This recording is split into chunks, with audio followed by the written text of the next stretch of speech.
Hello, good evening, students. Today we are going to discuss about a hero lesson, that is in the 10th and syllabus. See here that next continue part today we are going to discuss. Everybody, please open the textbook. Swami's father sat gloomily, gazing at the newspaper on his lap. Swami rose silently and tiptoed to his bed in the passage. Granny was sitting up in her bed and remarked, "Boy, are you already feeling sleepy? Don't you want to hear a story?"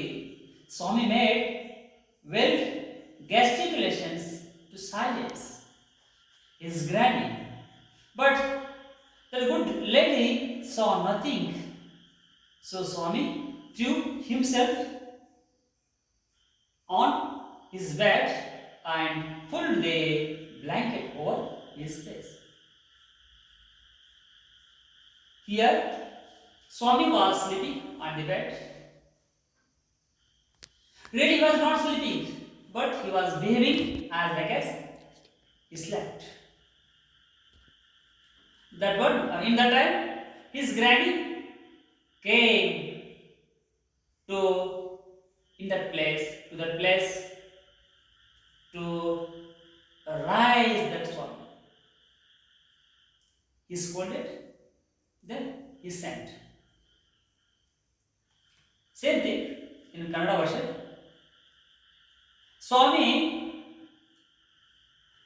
Swami's father sat gloomily gazing at the newspaper on his lap.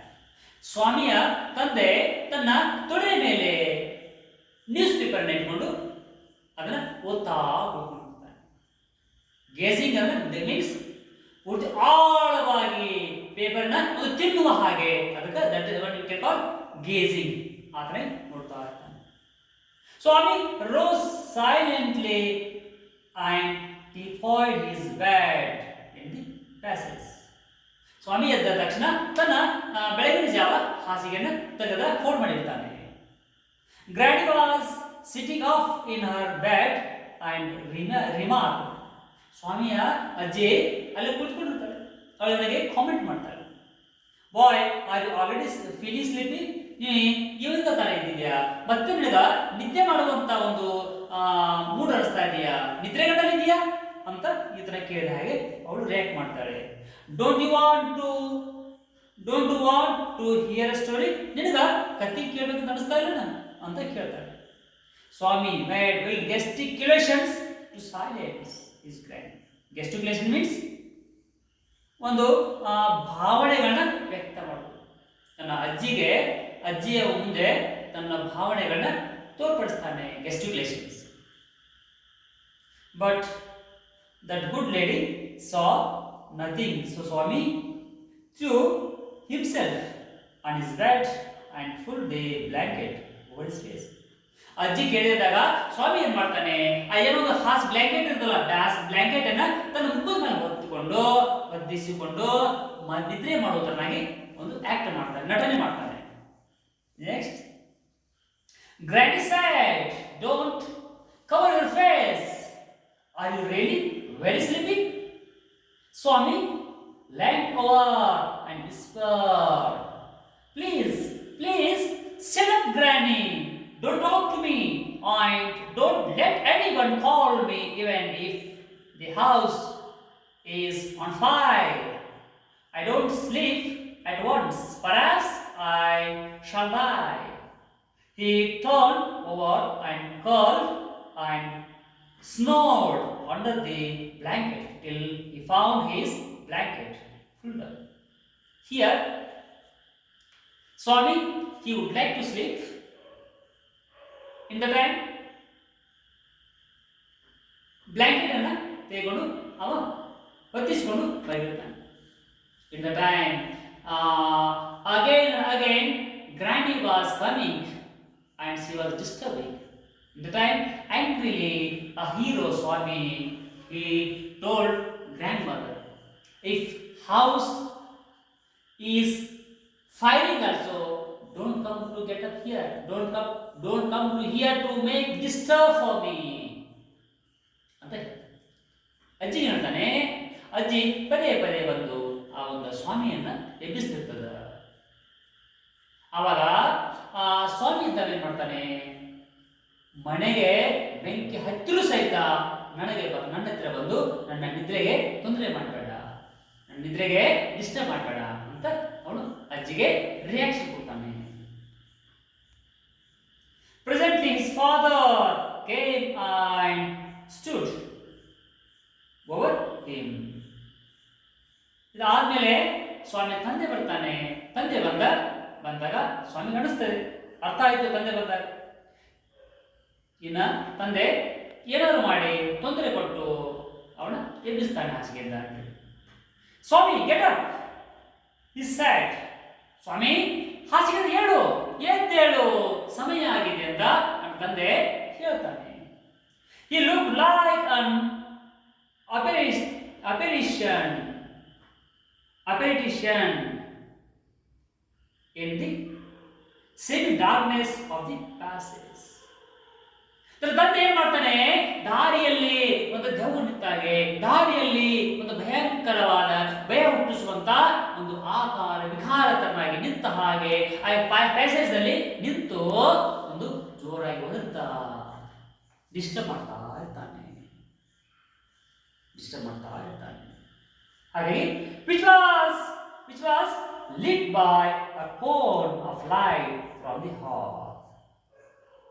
ಯಾವುದೋ ಒಂದು bulb passage ಅಲ್ಲಿ ಇರ್ತಕ್ಕಂಥದ್ದು, corridor ಅಲ್ಲಿ ಇರ್ತಕ್ಕಂಥ bulb ಬೆಳಕು ಎಲ್ಲ ಕಡೆ ಬೀಳ್ತಿರ್ತದಲ್ಲ, ಆ ಬಲ್ಬ್ ಹತ್ತಿರ ಬಂದು ನಿಂತುಕೊಂಡು ಬಿಡ್ತಾನೆ, ಅಲ್ಲಿ ನಿಂತ್ಕೊಂಡು ಬಿಡ್ತಾನೆ. which was lit by a cone of light from the hall. Swami stared and groaned as if in sleep. ಸ್ವಾಮಿ ಏನು ಮಾಡ್ತಾನೆ, ಕಲಕ್ತಾನೆ, ಬೇಜಾರು, ಕೊರಗು, ಕೊರಗು ಮನುಷ್ಯನಲ್ಲಿ. ಯಪ್ಪ, ನಮ್ಮ ತಂದೆ ಬಂದ, ಇನ್ನು ನಾನು ಎಳ್ಳುವರಿಗೆ ಬಿಡಲ್ಲ, ಇರಿಟೇಟ್ ಮಾಡ್ತಾನೆ. ಯಾಕಪ್ಪ ಆದ್ರೂ ಇಲ್ಲಿ ನಮ್ಮ ತಂದೆ ಈ ಪ್ಯಾಸೇಜ್ ಹತ್ತಿರ ಕಾರಿಡಾರ್ ಹತ್ತಿರ ಬಂದಂತ ತನ್ನ ಮನಸ್ಸಿನಲ್ಲಿ inside he was scolding, inside he was murmuring about his father. ಕೊರಗುತ್ತಿರ್ತಾನೆ as if in sleep. ನಿದ್ರೆಯಲ್ಲಿ ಇದ್ದ ಹಾಗೇನೆ ಒಂದು ನಟನೆ ಮಾಡ್ತಾ ಅವನು ಬೈತಿರ್ತಾನೆ. Father said, get up Swami. Granny fleeted. Why do you disturb him? ತಂದೆ ಆ ಸ್ವಾಮಿ ಅಂತಕ್ಕಂಥ ಮೊಮ್ಮಗನಿಗೆ ಎಬ್ಬಿಸ್ಲಿಕ್ಕೆ, ಹಾಸಿಗೆ ಎಬ್ಬಿಸ್ಲಿಕ್ಕೆ ಸ್ಕೂಲ್ ಮಾಡುವಾಗ, ಬೈಯುವಾಗ ಸ್ವಾಮಿಯ ಗ್ರ್ಯಾಂಡ್ ಮದರ್ ಮೀನ್ಸ್ ಏನೋ ಸ್ವಾಮಿಯ ತಂದೆ ಇರ್ತಲ್ಲ, ಅವನ ಆ ಒಂದು ಸ್ವಾಮಿಯ ತಂದೆಯ ತಾಯಿ. ಅವಳು ಹೇಳಿದ್ರು, don't disturb to my grand son. ನನ್ನ ಮೊಮ್ಮಗನಿಗೆ ತೊಂದರೆ ಕೊಡಬೇಡ, ಇನ್ನು ಮಲಗಲಿ ಬಿಡು. ಯಾಕೆ ತೊಂದರೆ ಕೊಡ್ತೀಯಪ್ಪ ಅಂತ grand mother she advised his son. She supported his grandson. ತನ್ನ ಮೊಮ್ಮಗನಿಗೆ ಬೆಂಬಲಿಗೆ ನಿಂತು ತನ್ನ ಮಗನಿಗೆ ಬುದ್ಧಿವಾದ ಹೇಳ್ತಾನೆ. I think this much you understood in the today's class. And also here few words came in this lesson. Hard words, we can call it difficult words, gloomily, gesticulations, land, curd, style, grown. ಇಲ್ಲಿ ಒಂದು ನಟನೆತನ ಮಾಡುವುದು, ಕಲಕುವುದು, ಕೊರಗುವುದು, ಒಂದು ಗುಂಗರ ಕೂದಲು ಅಂತಲ್ಲ, ಇವತ್ತನೇ ಕುರಿಯ ತರನಾಗಿ ಆತನಾಗಿ ಹಾಸಿಗೆ ಕೂತ್ಕೊಂಡ ತಾನೇ ಮಲಗುವುದು, ಕರ್. ಈ ತರ ಇವೆಲ್ಲ some difficult words. I think you understood better. Please share this video and please subscribe it. Thank you.